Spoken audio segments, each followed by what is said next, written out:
Welcome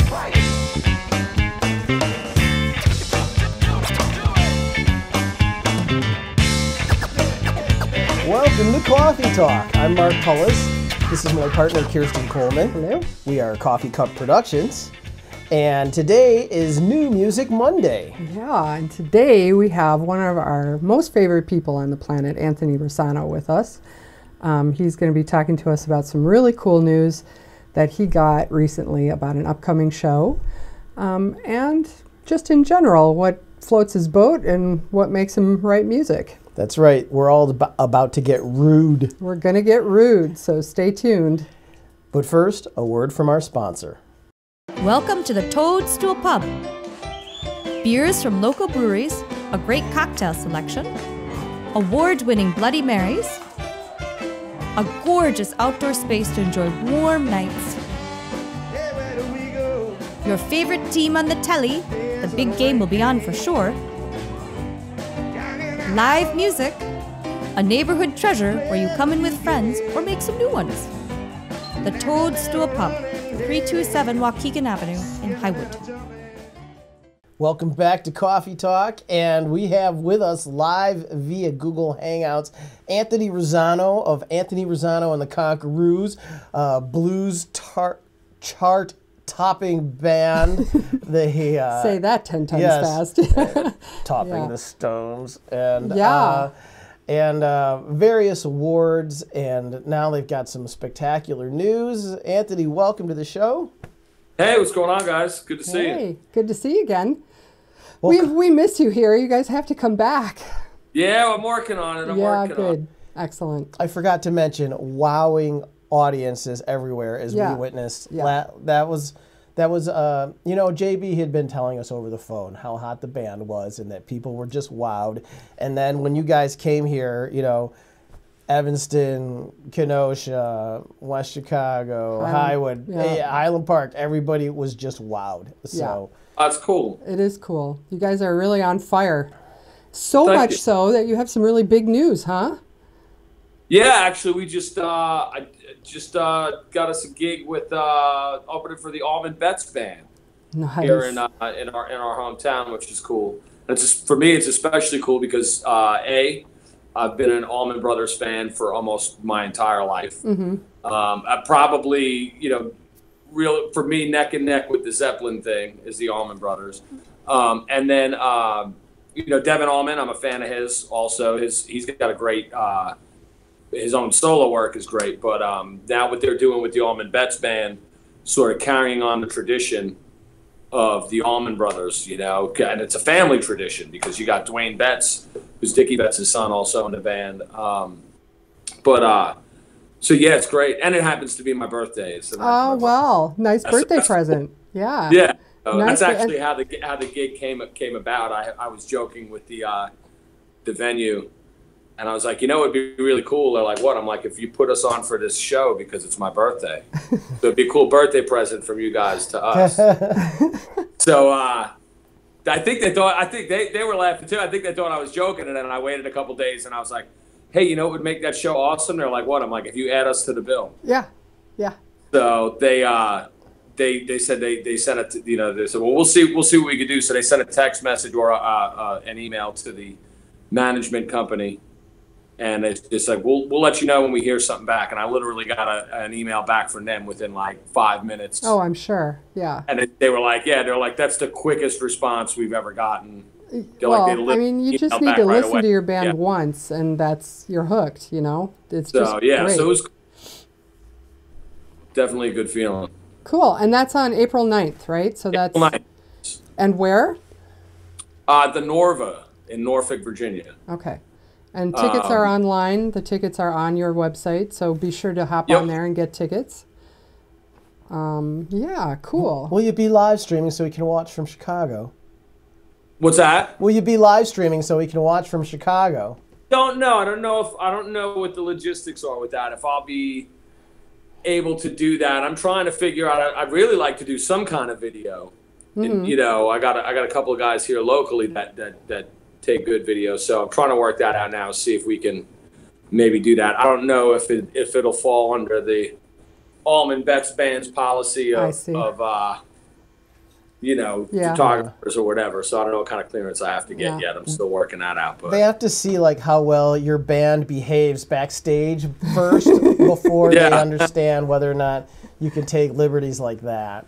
Well, considering that, like, usually I have like a club soda, or like if I'm a Monster Energy drink, that's like I'm partying if I'm doing. You're Monster. partying if you're on Monster. There you go. Yeah, and I think we'll be all right. I think we'll be all right. Hey, Anthony, can you introduce us to your band real quick? Yeah, so I got Paul Warren on bass guitar. Paul Warren's been playing with me in the band since 2012. And then Scott Smith on drums. Scott came in. Uh-oh. Whoops. Wait, Hold on, you're breaking up. Hang on. Wait. Oh, no. And he's gone. Are you there? There we go. Now Okay. Start with Scott Smith, because we just discussed Paul Warren being smooth. So. Yeah. And Scott's been with me since 2014, and then JB on harp and sax joined up in 2016. Very good, very good. So yeah, it's I'm lucky to play with the guys that I play with. They're talented guys, man. They're definitely they take whatever I can throw at them. Yeah, they're pretty great. They're fun and interesting too. Definitely good group of guys you got there. Definitely. Yeah, absolutely. Yep. And then we're gonna play a couple of live takes of your music that we were privileged enough to capture. Pretty cool recording, I think. Yeah, Maureen and Love's Got a Hold on Me. Yes. Why don't you tell us about those songs? And Love's Got a Hold on Me is on the Big Boy. It's on the newest record. Yeah, that's actually that Love's Got a Hold on Me was really probably the first song written for that record. I did a demo of it down here, and this is my for anybody watching in internet land.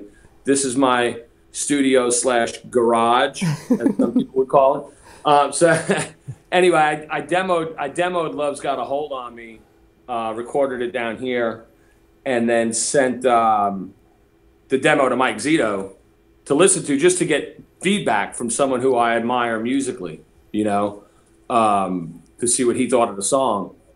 And he emailed me back. He said he liked the song, and that then he asked me, he's like, who's producing the next record, or where'd you record this? So I told him, I did it. He's like, well, who's producing your next record? I said, I don't have a producer. And so he asked if I would consider him, and of course I said, yeah, I jumped at the chance. So that's sort of how that working with him came around. So yeah, that was really probably the first, and that was just something that I did just to do. It wasn't like I was writing for a record. I just wrote, and then I was like, oh, I got to write a record now. Got to come up with 9 more of these. I need a few more songs to go with this one. So yeah. So that's sort of how that came about. And Maureen, the song Maureen, which I was doing on the cigar box guitar, that was in the first iteration of the band. We were going in to record an EP. Mm-hmm. And at a studio called Tegu Studios here in Virginia Beach, and we got mics and everything set up, and we were just sort of sound checking, and I started playing the riff to Maureen on the cigar box guitar, and the drummer, this guy Sugar D, who was playing the drums with me at the time, he came in, and then Paul came in, and then the other harmonica, Jack, the original harmonica player. We just started going. So I literally made up the lyrics, like on the spot. Wow. Just thinking we were doing a sound check, right? Horsing around, yeah. Yeah, and so I made it up, and everything, and then we got done, and the engineer was like, he's like, all right, great. He's like, we got one, he's like, we got one down. I thought we were just sound checking, so that ended up going on the first EP, and also in the first when we finally did a full length record, we re-recorded it for that record. Mm-hmm. And yeah, it's like it was a fluke. It was not even it literally was not. It just happened. The song just happened. It seems to me. I mean, if you guys know the band at all, or we are privileged to know Anthony personally, and it seems to me like you guys are definitely like on the fly creative guys. Like you can't sit down at 9 o'clock on a Monday and write a song. It just hits you like all the time, everywhere, no matter what. When you're driving, when you're in the shower, when you're, I mean, that it feels to me like that's how you guys create music. Is that true? Yeah, I mean that's pretty much how it's done. I mean, like I said, a lot of the times, I'll demo something and then send the guys the demo, and then we go from there for some stuff. But the jam stuff, especially like when we play live, that's all. None of that is rehearsed, or all the improv stuff is completely like when you see it happening there.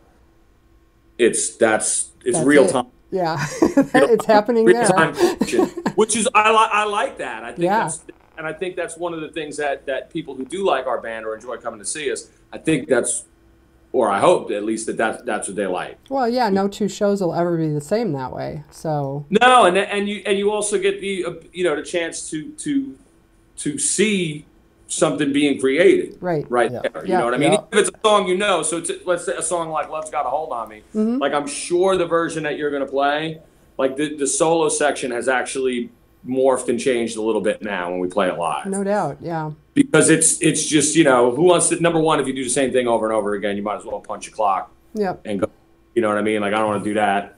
And that's what I meant when I said, my guys, that they can handle anything I throw at them, because I think JB is a more schooled musician as far as being in the Navy and that sort of thing. I mean, he's definitely got more of that background to him, but he can hang if I'm throwing improv stuff out, which is just the only way I know how to work. The opposite doesn't work for me. Yeah. I can't have somebody say like, hey, could you do this Phrygian dominant thing? You know what I mean? Like, I don't know. Yeah, dude, I could try. Is that, you mean like you want to sound Egyptian? Yeah. Little insider question, because we did get to witness some creativity happening in our studio. What became of all that stuff? Of those sessions where JB said, here's the arrangement, are you good? And you're like, no, we got to go deeper. What happened with that song? Some of this stuff we've kind of messed with. Some of the stuff is just sort of still sitting there. I've got, like you said, I'm always doing stuff anyway. So it's not a matter even of that it necessarily got shelved. I just came up with some other ideas that I was like, all right, well, I'd rather focus on this right now than that. Mm-hmm. But that's a good, that's part of the process. Like, you guys heard it. Like, for me, it's not like I can't write an arrangement and say, all right, this is the arrangement of the song. Mm-hmm. Mm-hmm. I have to do it, play it, hear it back, and then say, okay, now I'm going to tweak it. I'm going to do this to it. I'm going to do, let's do that to it. Let's do this. And it's especially, for me, it's maybe a little bit easier if I have lyrics and a vocal melody down, because then I could shape what's going to have the most impact on the lyrical and the vocal content.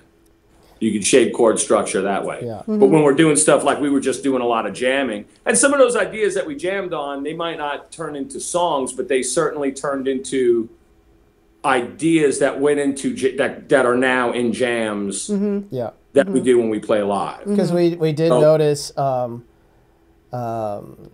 living with it for a couple of days, somebody was wondering about, the amount of focus spent on the same thing for so long.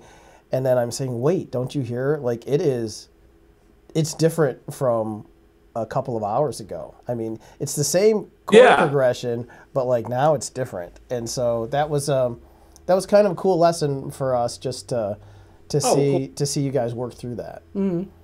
Yeah, I mean, it's like, like I said, when I'm demoing stuff and I sit down, like the other night I did something, I sent it to the guys, and doesn't have lyrics yet, but I literally was just sitting here in the garage, and I was playing this SG that someone graciously let me indefinitely. It's indefinite loan sort of. And I'm not really a Gibson guy, I'm more of a Fender guy. But anyway, it inspired me to play something different. And then I was like, all right, well, I'm just going to go up to my little studio, and I'm just going to put this riff down, this idea down, so I don't forget it, so I could put it into something later. Mm-hmm. So I did that, and then I did that. I just did like an 8-bar thing. And then I was like, all right, well, I kind of hear this bass thing. So then I put bass on it and left a click on it. And I was intentionally not going to play drums or anything on it so I could send it. And then, but the way my mind starts working is I'm like, no. And then I ended up putting drums. And then I was like, all right, well, so now I got this part. So then the whole thing evolved into this, like me personally, I can't let it sit with just a riff. Okay. I have for it to go together. It's almost like I have to get all the pieces to get together right. And that's what was happening, that night when we were down in the studio. Mm-hmm. It was like, all right, well, let's do this and let's see how this jives. And like, all right, well, maybe if we put like a little bit heavier, and like you said, the chord progression might not change, but it's like, well, let's put a little more 8th note swing on this one part or on this one chord, or let's give it a little breath. But you know what I mean? Like that. All of that to me is important, and it's almost easier to do for me if I'm just doing it when I'm creating something, putting something together. It's a little more challenging when you have a room full of people and you're either trying to get across like, hey, no, do this. I don't know how to explain it, but kind of give it this feel. So it takes a little more time, or vice versa when they're trying to explain to you. Mm-hmm. You know what I mean? Like, oh, I hear this because you're not hearing through another person's ears. So, right. But at the same time, I think there's a big plus to letting things happen organically. It just takes more time. Mm-hmm. You actually have to let the thing develop. It's like making you're cooking with a crock pot. You're cooking with a slow cooker. It's like making a child. Yeah. It is. You gotta let it go sometimes. Just let it go.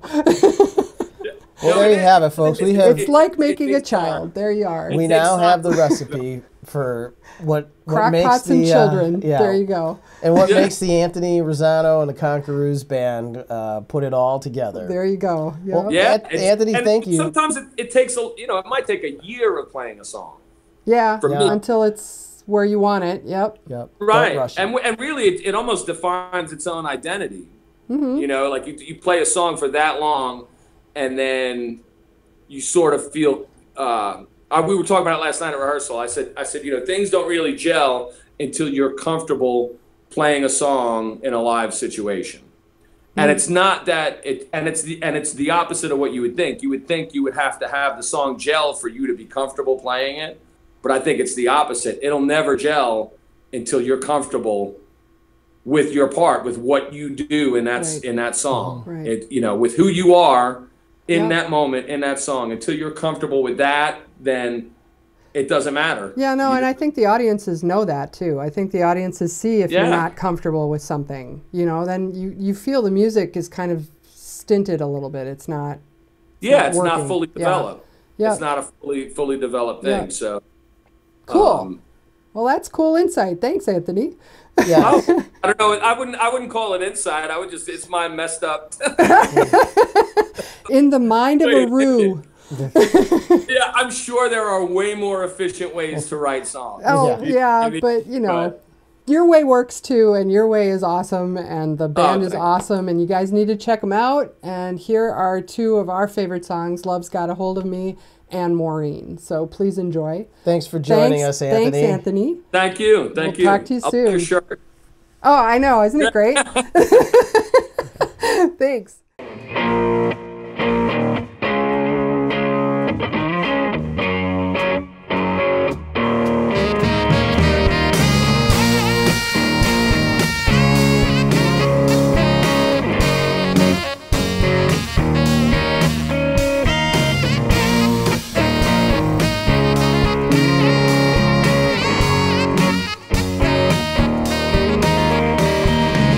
Love is half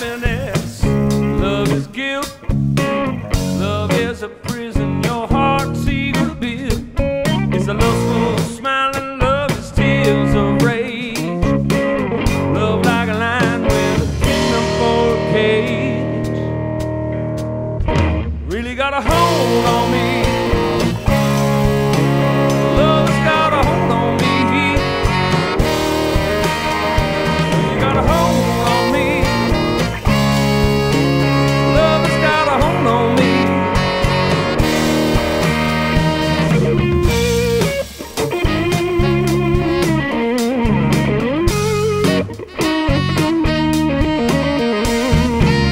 Love make you weary, it'll make you fly. Love is like an anchor when you're reaching for the sky.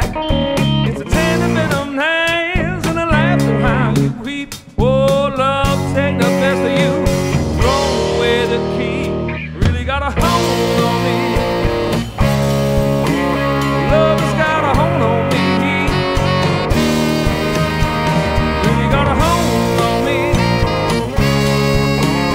Love has got a hold on me. Promise to be broken, that leave you on your knees.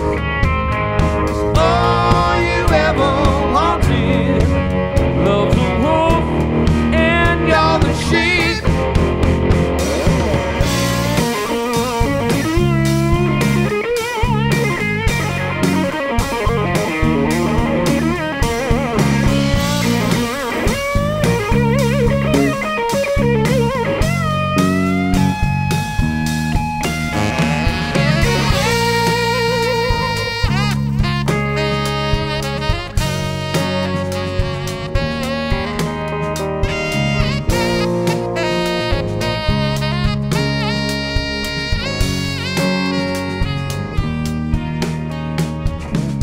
Love is a murder, hear some newborn babies cry.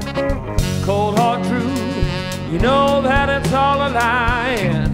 It'll leave you dizzy with a stomach full of flies. Love is all around you, make you wish that you would die. Really got a hold on me.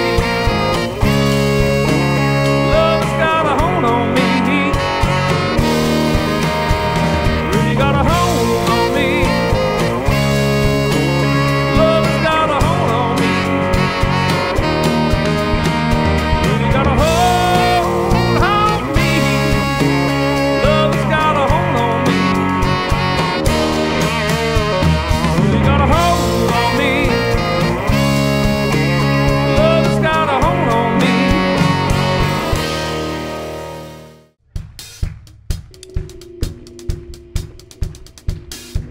There we go. Come on, come on. You can't clap a little bit? There we go. Thank you.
take a minute and introduce the band. I know I said their names a few times this evening, but back here on the drums, all the way from Virginia Beach, Virginia, Mr. Scott Smith, everybody. On the bass guitar, Mr. Paul Warren. On the harmonica and saxophone, J.B. Bustillos, everybody. These are the Conqueroos. My name's Anthony Rosano. It's been nice to meet y'all. Hope we get to see you again. Let's get those hands clapping with that kick drum one more time.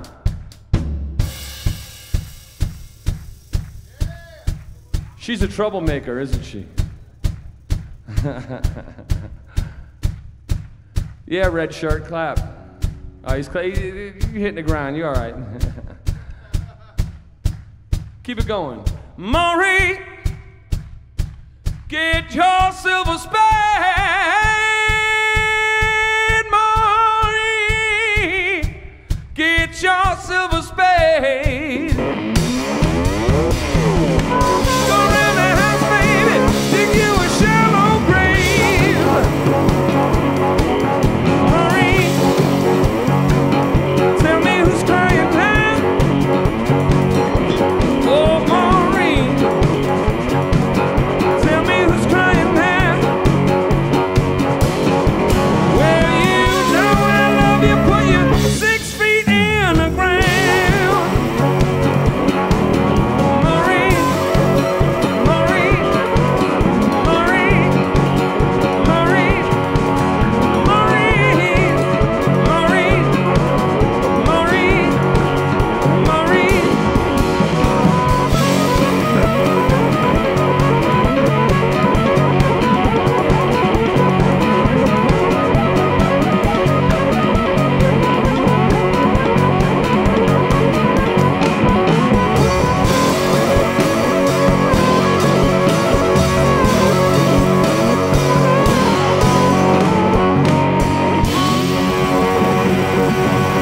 Thank y'all so much for hanging with us. We're Anthony and the Conqueroos.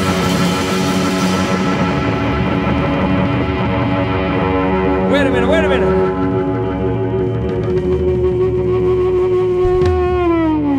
Let's take these sinners to church now. 1, 2, 1, 2.